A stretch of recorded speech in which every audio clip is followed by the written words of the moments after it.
ओम शांति। आज 20 अप्रैल 2024 परमात्मा पिता के अनमोल मधुर महावाक्य सुनते हैं। मीठे बच्चे, तुम्हें योग बल से इस खारी चैनल को पार कर घर जाना है। इसीलिए जहाँ जाना है उसे याद करो। इसी खुशी में रहो कि हम अभी फकीर से अमीर बन रहे हैं। योग बल से खारी चैनल को पार कर जाना है। उस वक्त बहुत ज़्यादा इम्पोर्टेंस था कि जो इंग्लिश चैनल्स या अलग अलग पार करते थे, जो स्विमर्स होते थे, तो वो पार करके निकले तो उसे बहुत बड़ा अचीवमेंट समझा जाता है। तो बाबा कहते हैं हमारे लिए ये खारी चैनल मतलब इस पार से उस पार संगम युग को क्रॉस करके कलयुग के सारे विकृत संस्कार उसको रफा दफा करके अपने कैरेक्टर से हमें सतयुगी संस्कारों को जीवन में लाने की मेहनत करके उधर जाना है। मतलब सतयुग के लायक अपने आप को बनाना है। ये बहुत बड़ा चैलेंज है और इसीलिए बाबा इसको कहते हैं खारी चैनल को पार करने जैसी मेहनत। तो वो पार करके घर जाना है। इसीलिए क्या करना होगा, जहाँ जाना है उसको स्मृति में रखेंगे तो हमारा अवचेतन मन, हमारा सबकॉन्शियस माइंड उसे अपने अंदर बसा लेगा। और कहते हैं जिस बात को आप बहुत शिद्दत से याद करते हो तो पूरी कायनात भी लग जाती है कि आपको वो चीज़ मिल जाए। तो वही नियम यहाँ पर भी आराम से लागू होता है। हमें जहाँ जाना है उसके बारे में सोचेंगे तो कहते हैं जैसा सोचेंगे वैसा बन जाएंगे। सतयुग के बारे में, नई दुनिया के बारे में, दिव्यता के संस्कारों के बारे में, अपने संपूर्ण स्वरूप के बारे में बार बार जितनी बार लगातार सोचेंगे तो ऑटोमेटिक जिसके बारे में सोचेंगे उसको जीना शुरू करेंगे, उसे महसूस करेंगे। तो वो सतयुग की रॉयल्टी हमारे अंदर धीरे धीरे खुद ब खुद इमर्ज होना शुरू करेगी, क्योंकि हमको नया कुछ नहीं सीखना है। हम ऑलरेडी कितनी बार, कितने ही कल्प घूम घूम कर फिर से हम सतयुग में देवी देवता बने हैं। तो न जाने हमें कितनी बार का एक्सपीरियंस है। अब सिर्फ उसी एक्सपीरियंस को रिपीट करना है। तो ऑटोमेटिक हमने यहाँ पर महसूस करना शुरू किया, रियलाइज़ करना शुरू किया कि मैं ही वो देवता थी सतयुगी, मैं ही वो नई दुनिया की मालिक हूँ।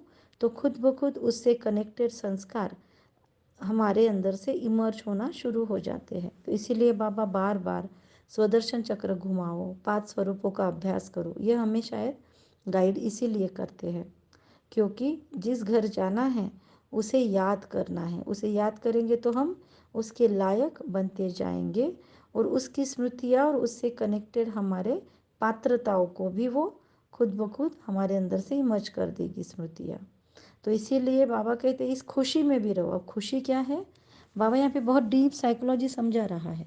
पहले बोला मेमोराइज करो, मतलब विजुलाइज करो कहाँ जाना है, पहले गोल सेटिंग कर लो कहाँ जाना है, हो गया सतयुग। फिर ये भी बता दिया कि इसमें क्या क्या होने वाला है, इस प्रोसीजर में लिमिटेशंस क्या क्या आने वाली है, कहाँ कहाँ विघ्न प्रॉब्लम्स ये सब चीज़ें हो सकती है, तो वो अंदाज भी दे दिया।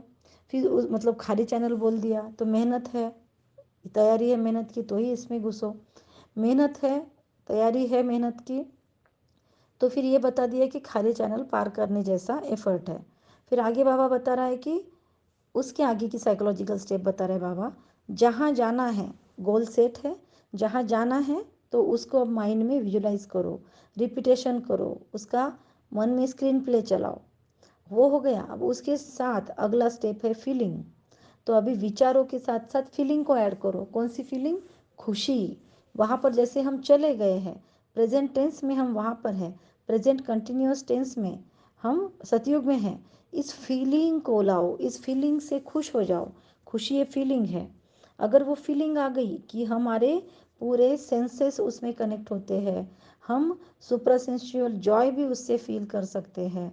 तो अगर वो खुशी फील हो रही है, हम कर पा रहे हैं, सिर्फ देखकर हम उस खुशी को फील कर पा रहे हैं, तो खुद ब खुद हमारे फिजिकल बॉडी में, हमारे इमोशनल सारे लेवल पर इसके चेंजेस हमको महसूस होने शुरू हो जाएंगे। तो कितना सुंदर ये आज के मुरली का सारांश है। इसे गहराई से हमको समझना है। इसी खुशी में रहो। कौन सी खुशी बोल रहा है बाबा, कि अमीर बन रहे हैं फ़कीर से। मतलब जो पुराना हमको बहुत ही अच्छा लगता होगा भपका इस दुनिया का, उसको फ़कीर बोल दिया डायरेक्ट। तो फिर हमको ऑटोमेटिक फ़कीर किसको पसंद आएगा फ़कीर बनना या फ़कीरगी? तो कोई भी तो अमीर की पसंद करेगा। तो इसीलिए बाबा अब देखो कैसे चॉकलेट दिखाता है कि अमीर बनते हैं फ़कीर से, तो वो खुशी कैसी होनी चाहिए, उस खुशी की इंटेंसिटी, उस खुशी की क्या कहते हैं, उस खुशी की जो गहराई है, उस खुशी की गहराई बहुत बढ़ जाती है जब हम फ़कीर से अमीर बनने वाले हैं। इतनी बड़ी लॉटरी लगने वाली है, तो वो सोच सोच के क्या होगा हमारे अंदर, है ना? तो अगर हमको ऐसी खुशी हम फील कर पाए, इतनी इंटेंस, इतनी गहरी, तो खुद ब खुद हमारे पूरे जीवन में, हमारे मानसिकता में परिवर्तन आना शुरू होना ही है। तो एक सारांश में बाबा ने कितना गहरी साइकोलॉजी बता दी जीवन में कोई भी परिवर्तन लाने के लिए, और यही रूल किसी भी परिवर्तन को लाने के लिए अप्लाई भी हो सकता है। तो बाबा कहते हैं आज की मुरली में प्रश्न के थ्रू हमसे पूछते हैं कि दैवी गुणों के सब्जेक्ट पर जिन बच्चों का ध्यान है उनकी निशानी क्या होगी। अभी सारांश से ही कनेक्टेड प्रश्न है कि दिव्यता अगर जीवन में लानी है, दिव्य गुणों की सब्जेक्ट पर अगर हमारा अटेंशन है, तो हमारी निशानी क्या होगी। हम सोचते हैं हाँ हमको तो देवता बनना है, लेकिन है अगर, तो फिर वैसे लक्षण भी तो लाने पड़ेंगे ना। लक्ष्य अगर दिव्यता का है, देवता बनने का है, तो क्या देवता बनने का लक्ष्य रखकर मेरा फिर लक्षणों पर ध्यान है, या बस मन में सोच लिया। हमें ऐसे तो नहीं करना है ना, सिर्फ सोचने पर नहीं है, उसके फिर कनेक्टेड एक्शन भी तो लेनी है। तो दैवी गुणों की सब्जेक्ट ध्यान है उस पर, तो फिर निशानियाँ क्या होगी। अगर आपने सच में आपका फोकस है, हम बोल रहे नहीं हम पढ़ाई कर रहे हैं, हम पढ़ाई कर रहे हैं, तो उसका लक्षण क्या होगा। कुछ ना कुछ तो आगे आगे आगे बढ़ते जाएंगे, कुछ ना कुछ तो हमारे नॉलेज का स्तर बदलता जाएगा, हमारी अवेयरनेस बदलती जाएगी अगर हम पढ़ रहे हैं। और हम सिर्फ बोल रहे नहीं हम इस क्लास में बैठे हैं, लेकिन पढ़ाई कुछ नहीं चल रही है, तो हमें कुछ नहीं आएगा उस क्लास का। तो इसीलिए बाबा पूछते हैं निशानी क्या है। तो बाबा कहते हैं उनकी बुद्धि में रहता है जैसे कर्म हम करेंगे हमको देख दूसरे करेंगे। अपने कैरेक्टर से ये ध्यान रहेगा कि मैं कुछ गलत कर रहा हूँ तो मुझे लोग फॉलो करने वाले हैं। भले लोग बोलते नहीं हैं, लेकिन लोग इनडायरेक्टली हमको फॉलो कहीं ना कहीं करते होते हैं। तो इसलिए बाबा कहते हैं कि जैसा कर्म हम करेंगे हमें देख दूसरे करेंगे, तो हम पूरी तरह से जिम्मेदार है। सृष्टि के रचयिता के बाद हमारा ही नंबर है, हमें देखकर दुनिया फॉलो कर रही है। तो कभी किसी को हम तंग नहीं करेंगे। अगर हमको दैवी गुणों की सब्जेक्ट पर अटेंशन है, तो कभी किसी को तंग नहीं करेंगे। फिर उसके पहले बोला जैसा कर्म हम करेंगे हमको देख दूसरे करेंगे, ये हमारे बुद्धि में अटेंशन रहेगा। तो हमारा कर्म कैसा होगा, फिल्टर लगा के हम करेंगे। दूसरी पॉइंट, तंग नहीं करेंगे, किसी को दुख देने की नहीं है बात। फिर तीसरी बात आई, उनके मुख से कभी उल्टा सुल्टा शब्द नहीं निकलेगा। कर्म तो दूसरे बुरे करेंगे ही नहीं, क्योंकि हमको देखकर लोग कर रहे, और हम किसी को तंग करने की भी चीज़ें नहीं करेंगे कि जिससे लोग इरिटेट हो। लेकिन मुख से भी उल्टा सुल्टा शब्द कभी हमारे नहीं निकलेगा, अगर हमारा दिव्यता पर फोकस है तो। नहीं तो फिर निकाल सकते हैं। अगर निकल रहा है उल्टा सुल्टा, ख़त्म नहीं हो रहा है, मतलब हमारा ध्यान नहीं है, हमारी दिव्यता पर हमारी अटेंशन नहीं है। मनसा वाचा कर्मणा किसी को दुख नहीं देंगे, बाप समान दुख देने का लक्ष्य है, तब कहेंगे दैवी गुणों की सब्जेक्ट पर ध्यान है। बाबा कहते हैं मुख से तो उल्टा सुल्टा दूर, मन में से भी, कर्म वाचा से, तीनों से किसी को दुख नहीं देंगे, मतलब सुखदायी बनेंगे। तो बाप समान सुख देने का लक्ष्य अगर मेरा है, मेरे जीवन का एक ही गोल, एक ही लक्ष्य है कि मुझे बाप जैसे सारी सृष्टि को सुख देता है। आज दुनिया कितनी भी किसी से दुश्मनी कर ले, पर परमात्मा के आगे तो सब झुकते हैं जनरली। परमात्मा को तो सब अपना ऊंचा मानते हैं, उनका तो सभी रिस्पेक्ट करते हैं। तो बाबा कहते हैं कि मनसा वाचा कर्मणा किसी को दुख नहीं देंगे, बाप समान सुख देने का लक्ष्य रखते हैं, तब कहेंगे दैवी गुणों की सब्जेक्ट पर ध्यान है। क्योंकि बाबा ने तो सबको सुख दिया है, सुख करता दुख हरता उसके लिए गायन है। और इसीलिए तो आज किसी भी धर्म में उसकी मान्यता क्यों है। हम इंसानों का ये फितरत होती है कि जब तक हमको किसी से कुछ मिलता नहीं, हम किसी को याद नहीं करते हैं। तो अगर भगवान को इतना हर धर्म में, हर एज से, हर समुदाय से आत्मा याद कर रही है, मतलब 100% उनसे हमको कुछ मिला है, इसीलिए सुखदाता है वो। तो बाप समान परमात्मा ये सुखदाता है, तो हमें भी बाप समान सुख देने का लक्ष्य रखना है। और अगर ऐसा है मेरे लाइफ में, अगर मेरी दिनचर्या, मेरा रहन सहन, मेरा अटेंशन इन बातों पर है कि मुझसे सबको सुख मिले, और जिसका अटेंशन सुख देने पर है तो वो हमेशा उसके लिए जो मेहनत है वो करेगा, दुख देना अवॉइड करेगा, अपने टोन पर, अपनी भाषा शैली पर, अपने शब्दों के चयन पर, हर चीज़ पर ध्यान रखेगा। तो मुझे ऐसी सूक्ष्म चेकिंग अपनी करनी है। और रोज़ जो परमात्मा हमको चार्ट लिखो का रिमाइंडर देते हैं, तो हमें सच में चार्ट में ये अटेंशन देना है इन सभी चीज़ों पर कि क्या मेरे मन, वचन, कर्म, वाणी, व्यवहार मेरे या मेरी सोच भी लोगों के लिए इतनी सुखदायक है। बाबा कहते तब कहेंगे दैवी गुणों की सब्जेक्ट पर ध्यान है। तो आज की मुरली गहरी धारणाओं वाली है, इसे ऊपरी ऊपरी तौर पर हमको सुनकर साइड नहीं कर देना है। आज बार बार हमको आज का सार भी बार बार पढ़ना है, और प्रश्न उत्तर भी आज का बहुत महत्वपूर्ण है। सोचिए मुरली के अंदर कितनी गहरी बातें होगी। अच्छा, तो इसीलिए हम आपको बार बार कहते हैं कि शॉर्ट मुरली सुनने की सिर्फ आदत नहीं होनी चाहिए। शॉर्ट मुरली भले सुनो एक बार, लेकिन बाद में खुद से पूरी मुरली पढ़ने की, पूरी पूरी मुरली पढ़ने की आदत अब हमको डालनी है। हम बहुत दिनों से अब शॉर्ट मुरली सुन रहे हैं, अब हमको अपना फोकस पूरी मुरली भगवान की, इतने भगवान रोज़ महावाक्य आकर दे रहा है, हम क्यों मिस करें।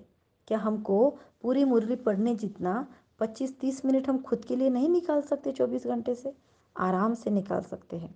इसीलिए अब हर कोई जो ये मुरली सुन रहा है, शॉर्ट मुरली रोज़, और आप काफ़ी दिनों से शॉर्ट मुरली सुन रहे हो, तो अब शॉर्ट मुरली के साथ साथ, शॉर्ट मुरली के साथ साथ ये भी सुनिए, लेकिन शॉर्ट मुरली के साथ साथ पूरी मुरली आपको मधुबन मुरली ऐप पर मिलकर वहाँ से आप पढ़ सकते हो। और अच्छे से उस मुरली को खुद से पढ़ना, इसका सेटिस्फैक्शन कुछ अलग होता है, हम अपने अनुभव से बताते हैं। तो मुरली सुनना भी है ऑडियो के थ्रू, हमको साधन मिले हैं। दिन भर में जब भी हमको ऐसा कोई कर्म है हाथ में जिसमें बुद्धि नहीं लगती है, जैसे माताएं रसोई बना रही है, या ड्राइविंग कर रहे हैं, या कोई ऐसा मोनोटोनस काम है जो रोज़ ही करना है जिसमें बुद्धि का काम नहीं है, उस टाइम पे हम वो काम करते करते हम मुरली सुन सकते हैं ऑडियो वाली। तो हमारा काम भी होगा, हाथ में पकड़ कर नहीं बैठना पड़ेगा, मुरली भी सुननी होगी और साथ साथ में रिवीजन भी हो जाएगा। लेकिन खुद से पूरी मुरली पढ़ने का टारगेट हम सब लोग ज़रूर रखेंगे, क्योंकि जितना मुरली पढ़ेंगे उतना नई नई पॉइंट्स, नई नई धारणाओं की पॉइंट्स, नई नई चोप चीनी बाबा कहते हैं ताकत की बातें, इसी मुरली से तो हमको मिलेगी। ये मुरली ही सोर्स है जिसमें भगवान हमारे उत्तर देता है। हमारे चार्ट का बाबा लेखा जोखा इसी में तो देते हैं। हमारे जीवन में आई हुई अटकी हुई बातों का सॉल्यूशन भी बाबा हमें मुरली में देता है। भगवान रोज़ इतने लव लेटर भेज रहा है, वो थक नहीं रहा है, तो हम क्यों थके मुरली सुनने से, पढ़ने से। तो हमें शॉर्ट मुरली के साथ साथ पूरी मुरली भी सुनने का टारगेट ज़रूर रखना चाहिए। हमारी बड़ी वरिष्ठ बहनों के द्वारा बड़ी मुरली भी रिकॉर्डेड आती है, ऑनलाइन में भी आप सुन सकते हो, या सेंटरों पर भी आप अभी धीरे धीरे जाना शुरू करके हफ्ते में कुछ दिन अपने फिक्स कर लो कि उस दिन हम सेंटर पर जाकर लाइव मुरली उनसे सुनेंगे। तो इससे भी आपको फ़ायदा हो सकता है। तो अपनी अपनी परिस्थिति और अपने अपने वर्क प्रोफाइल के हिसाब से आप लोग तय कर सकते हो, वरना मोबाइल तो आपके हाथ में है ही, आपके हाथ में लैपटॉप या ये भी है आपकी साधन सामग्री, तो इनका फ़ायदा लेना है। और रोज़ एक बार तो भी मैंने खुद ने मुरली पढ़ के नोट्स लेने हैं, ये टारगेट अवश्य रखे। तो जो रखेगा वो हमें कमेंट में थम्स अप करे या यस फॉर फुल मुरली ऐसे लिख सकते हैं, मतलब आज से हम पूरी मुरली पढ़ेंगे, ये आप रिप्लाई कर सकते हो, ठीक है। अच्छा, ओम शांति। आज मीठे मीठे रूहानी बच्चों प्रति रूहानी बाप समझा रहे हैं, याद की यात्रा भी सिखला रहे हैं। याद की यात्रा का अर्थ भी हम बच्चे समझते हैं ना।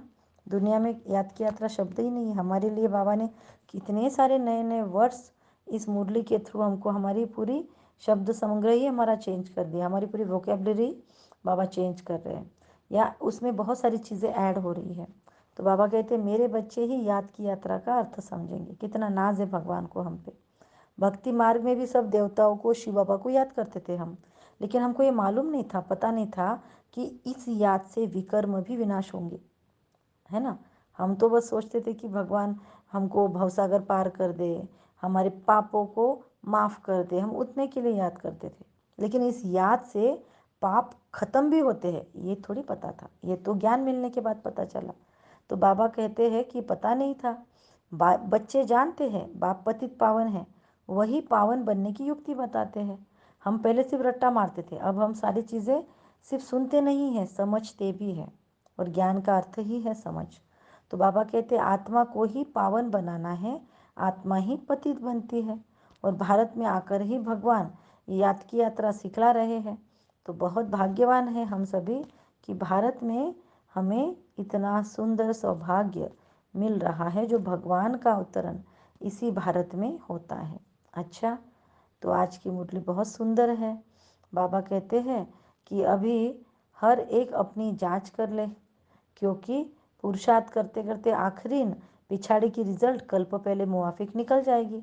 फिर उसके बाद हमारे हाथ में स्कोप नहीं रहेगा। एक बार अनाउंसमेंट हो गई अंत की, तो फिर बाद में हम कोई भी पुरुषार्थ नहीं कर पाएगी। अभी हमको रोज़ थोड़ा थोड़ा थोड़ा थोड़ा समय है, वो निकालना ही है हमको प्रायोरिटी पे, जिसमें हम खुद की उन्नति करें। तो इसीलिए एक बार अनाउंसमेंट हो गई, हर एक अपनी जांच करती रहे। बाबा कहते हैं कि पिछाड़ी की रिजल्ट आउट हो गई, फिर ख़त्म। तो अपने को उसके पहले खुद की चार्ट में चेकिंग करनी है, तो हमको ध्यान में आएगा कि हम वो कहाँ कहाँ हम फंस रहे, कहाँ कहाँ हमारा प्रॉब्लम है और कहाँ कहाँ हमको वर्क करने की ज़रूरत है। तो हर एक अपनी जांच कर ले। जांच कैसे करेंगे? चार्ट, रोज़ अपना चार्ट मेंटेन करें। तो बाबा को रोज़ अपना पोता मेल देना, ये है जांच करना। अगर आप लोग चाहते हो पोता मेल कैसे दे, तो आप हमें व्हाट्सएप कर सकते हैं या हमें मैसेज कर सकते हैं यहाँ पर कमेंट में। तो हम आपको आपके मोबाइल नंबर पर या आपके व्हाट्सएप पर आपको हम भेज सकते हैं जो भी चार्ट के टाइप्स होते हैं। और चार्ट कैसे भरना होता है वो गाइडेंस भी आप हमसे पूछ सकते हैं, आप कमेंट में वैसे लिख सकते हो। तो बाबा कहते हर एक अपनी जांच करे। जांच करे मतलब चेकिंग करे, चेकिंग मतलब चार्ट लिखना। तो तुम समझते हो हमको यह बनना है, पुरुषार्थ की मार्जिन मिली है, नंबरवार पुरुषार्थ अनुसार बाप भी तुम्हारा स्वागत करते हैं। तुम बच्चे जो स्वागत करते हो उनसे जास्ती बाप तुम्हारा स्वागत करते हैं। कितना बाबा को फक्र है। बाबा का धंधा ही है तुम्हारा स्वागत करना। वाह, स्वागत माना सदगति। स्वागत का नया मीनिंग, नई परिभाषा। बाबा का धंधा है तुम्हारा स्वागत करना, मतलब क्या? सदगति करना, ये सबसे ऊंचा स्वागत है। वाह, तुम सबका स्वागत करने बाप आते हैं। आज तो नई चीज़ें बताई बाबा ने। हमेशा हम सोचते हैं हम बाबा को वेलकम करने मधुबन जा रहे हैं, बाबा आने वाला है तो, पर यहाँ तो बाबा ने पूरी तख्ती पलट दी। बाबा कहते हैं यह सबसे ऊंचा स्वागत है, और यही स्वागत का बाबा कहते हैं करने के लिए मैं आता हूँ। कौन सा? तुम बच्चे स्वागत करते हो, बाप तुम्हारा स्वागत करते हैं, और बाप का धंधा ही है स्वागत करना। स्वागत का मीनिंग बताया सदगति। तो हम सबकी सदगति करने बाप आते हैं। अच्छा, मीठे मीठे सिक्खिल दे बच्चों प्रति माता पिता बाप दादा का याद प्यार और गुड मॉर्निंग। रूहानी बाप की हम रूहानी बच्चों को नमस्ते। हम रूहानी बच्चों की रूहानी माता पिता बाप दादा आपको याद प्यार और गुड मॉर्निंग। रूहानी बाप की रूहानी बच्चों को नमस्ते। हम रूहानी बच्चों की रूहानी माता पिता को याद प्यार गुड मॉर्निंग और नमस्ते। वाह बाबा वाह, शुक्रिया बाबा शुक्रिया। वाह रामा वाह, वाह मुझ आत्मा का श्रेष्ठ से श्रेष्ठ भाग्य वाह। ओम शांति। धारणा आज की मुरली जो गहराई में लेकर जा रही है हमको, कि बहुतों के आशीर्वाद लेने के लिए कल्याणकारी बनना। शुरुआत कहाँ से हुई? सुखदायक। तो बाबा कहते हैं आशीर्वाद लेने के लिए बहुतों की कल्याणकारी बनना होगा। शरीर निर्वाहार्थ कर्म करते भी, शरीर निर्वाहार्थ कर्म करते भी अपने को बंधन से मुक्त कर सुबह शाम ईश्वरीय सर्विस ज़रूर करनी है। तो आपको भी ईश्वरीय सर्विस करना सीखना होगा। सेंटर पर जाकर कर सकते हैं, ऑनलाइन लोगों को कोर्सेज करवा के भी सेवा कर सकते हैं। अपने मित्र परिवार में जितना ज्ञान आपको समझा है उतना समझा कर भी आप सेवा कर सकते हैं।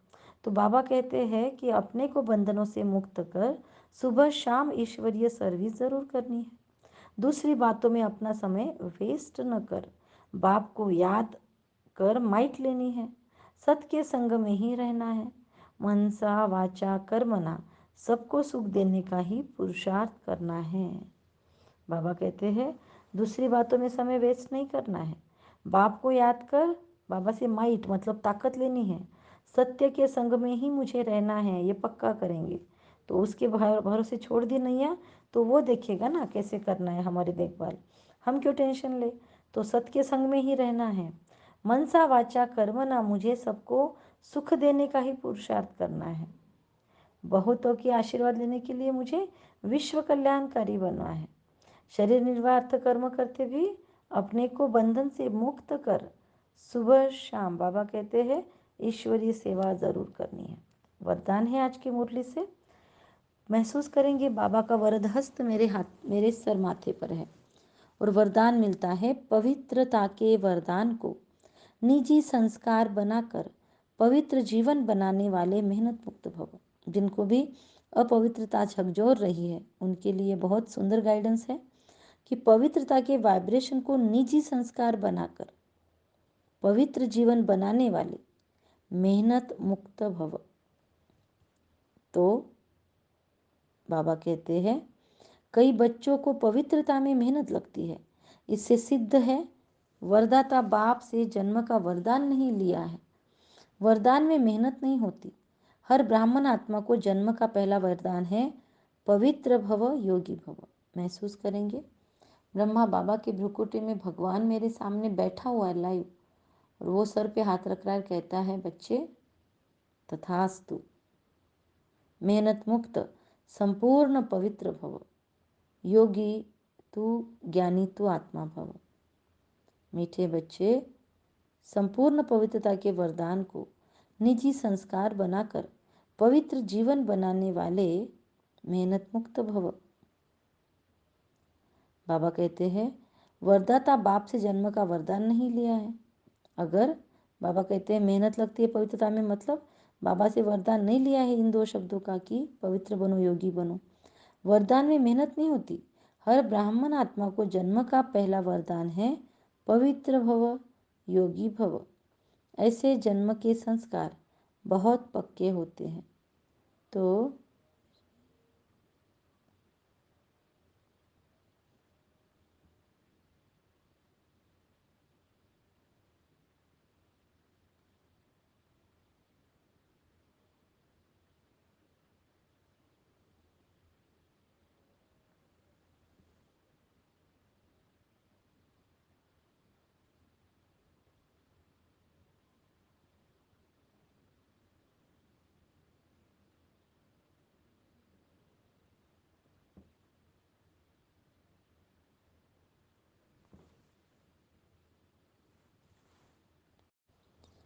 पवित्रता ब्राह्मण जन्म का आदि संस्कार, निजी संस्कार है। हम ब्रह्मावत्सों का पवित्रता ओरिजिनल बेसिक संस्कार है।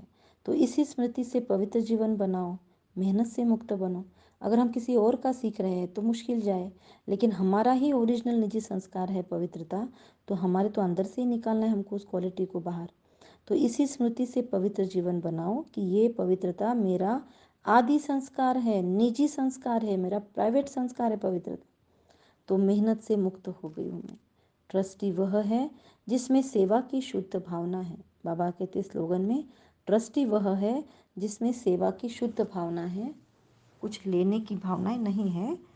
स्लोगन में आया है ट्रस्टी वह है जिसमें सेवा की शुद्ध भावना है। अच्छा, कम बोलेंगे, धीरे मीठा सत्य सोच समझ कर बोलेंगे, निमित्त भाव निर्माण भाव निर्मल वाणी रखेंगे। ओम शांति।